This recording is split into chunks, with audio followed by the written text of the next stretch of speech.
Ukraina memanas. Rusia kerahkan rudal antar benua RS-24 Yars untuk patroli tempur. Di perang Moskow di Ukraina yang semakin memanas, Rusia telah mengerahkan rudal balistik antar benua atau ICBM RS-24 Yars untuk misi patroli tempur di wilayah Tver. Kementerian Pertahanan Rusia pada awal pekan ini mengumumkan bahwa divisi rudal strategi Bologoye yang berbasis di wilayah Tver telah menempatkan sistem rudal surface-to-surface Yars pada misi patroli tempur. Di kompleks rudal Bologovsky, yaitu di wilayah Tver, peluncur otonom Yars dibawa ke rute patroli tempur, kata kementerian itu dalam sebuah pernyataan seperti dikutip dari Euro Asian Times pada Kamis 19 Januari 2023. Kementerian itu menambahkan bahwa personel militer melaksanakan tanggung jawab mereka dan mengikuti instruksi langsung, termasuk melakukan manuver yang tepat di sepanjang rute patroli tempur. Menurut laporan Interfax, awak ICBM Yars akan berbaris hingga 100 km, membubarkan pasukan dengan perubahan posisi lapangan dan peralatan teknik mereka, dan juga mengkoordinasikan kamuflase dan perlindungan pertempuran. Langkah-langkah pelatihan tempur direncanakan untuk memastikan bahwa personel senjata dan juga peralatan militer siap untuk pekerjaan-pekerjaan jangka panjang di rute patroli tempur. Menurut Kementerian Pertahanan Rusia, unit rudal harus mempraktikkan penyebaran siluman di hutan sebagai bagian dari operasi manuver. Ekstraksi peralatan khusus dari zona hipotesis yang terkontaminasi bahan kimia akan didatangi oleh unit pendukung. Pasukan rudal strategis adalah elemen penting dari angkatan bersenjata Rusia dan inti dari kekuatan nuklir strategisnya. Namun demikian, sistem rudal Yars telah ditempatkan pada misi patroli tempur di wilayah Tver dekat perbatasan Belarusia dan dengan jangkauan Ukraina di tengah meningkatnya kekhawatiran bahwa Rusia akan segera melancarkan serangan besar di Ukraina. Beberapa pakar percaya bahwa Rusia sedang mempertimbangkan untuk menempatkan persenjataan berat di Ukraina karena Barat mengirimkan sistem pertahanan udara yang canggih kepada Kiev. Upaya ini termasuk mengerahkan rudal berkemampuan nuklir dan meluncurkannya tanpa hulu ledak nuklir. Dalam penilaian baru-baru ini, Kementerian Pertahanan Inggris mencatat bahwa Rusia mungkin telah menghapus hulu ledak nuklir dari rudal jelajah nuklir yang sudah ketinggalan zaman dan meluncurkan rudal tak berhulu ledak ke Ukraina. Terlepas dari niat Rusia, kata Kementerian Pertahanan Inggris, improvisasi ini menunjukkan betapa parahnya arsenal rudal jarak jauhnya yang telah habis. RS-24 Yars adalah penerus rudal Topol-M, adalah sistem rudal strategis Rusia dan dilengkapi dengan rudal balistik antar benua berbahan bakar padat. Sistem ini dirancang dan dikembangkan oleh Moscow Institute of Thermal Technology di bawah anggota Russian Academy of Sciences Yuri Solomonov. Mengenai implikasi strategis Yars, lembaga MDAA yaitu Missile Defense Advocacy Alliance menyatakan bahwa RS-24 Yars telah menjadi garda depan upaya Rusia untuk meningkatkan kemampuan nuklirnya.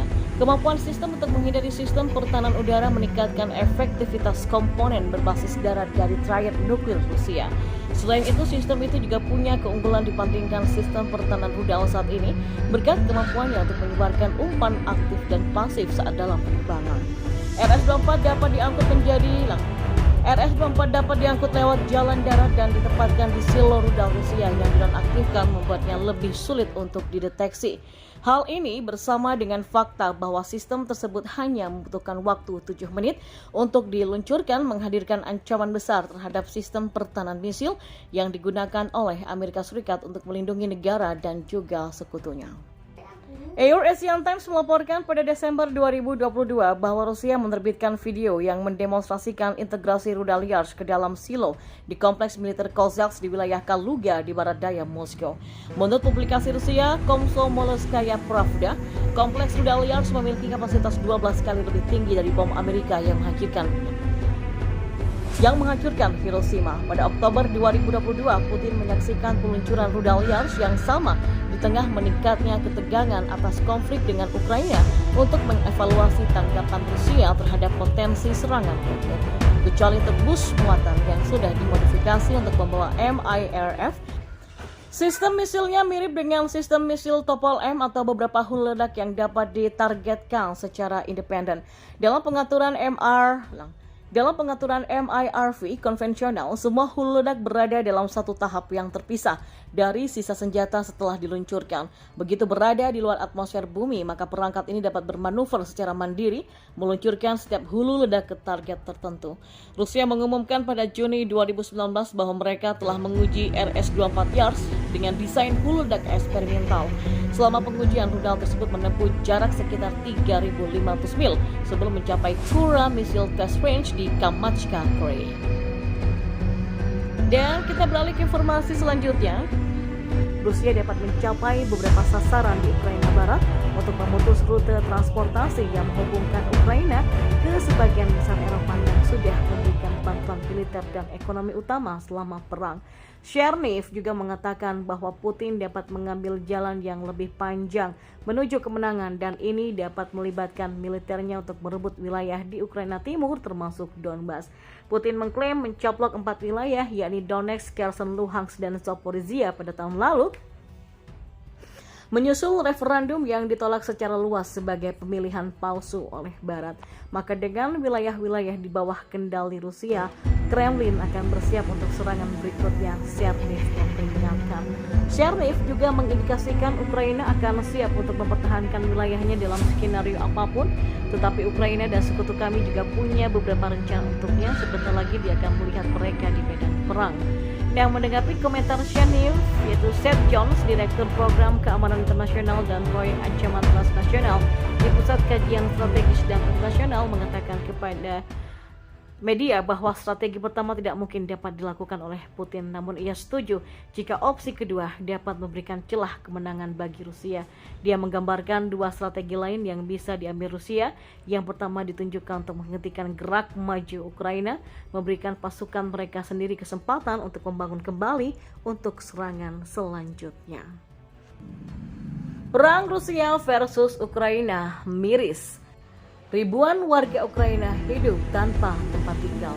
Ya, pada perang Rusia versus Ukraina di hari ke-329, PBB mencatat lebih dari 1.000 warga Ukraina kehilangan tempat tinggal mereka setelah adanya serangan akhir pekan Rusia terhadap gedung apartemen di Dnipro. Dilansir dari Newsweek pada Rabu 18 Januari, seorang jubir kantor PBB untuk koordinasi urusan keamanan atau OCHA di Ukraina mengatakan bahwa para pekerja kemanusiaan kini tengah membantu warga Ukraina yang terkena dampak serangan terakhir. Serangan rudal yang terjadi pada 14 Januari lalu telah menghantam bangunan perumahan di Dnipro. Para pejabat Ukraina mengidentifikasi insiden ini sebagai serangan paling mematikan bagi warga sipil sejak awal perang Rusia dengan Ukraina. Presiden Ukraina Volodymyr Zelensky menyebut sedikitnya terdapat 45 orang yang dilaporkan tewas dalam serangan itu.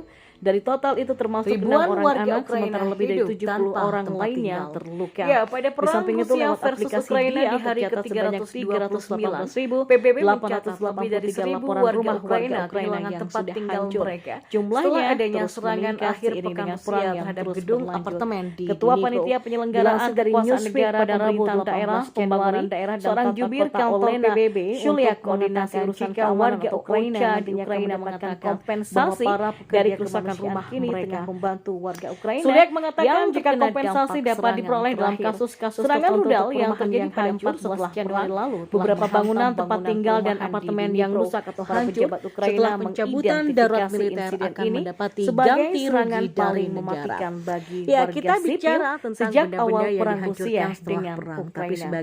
Presiden Ukraina Volodymyr Zelensky menyebut sedikitnya terdapat 45 orang yang dilaporkan tewas dalam serangan itu.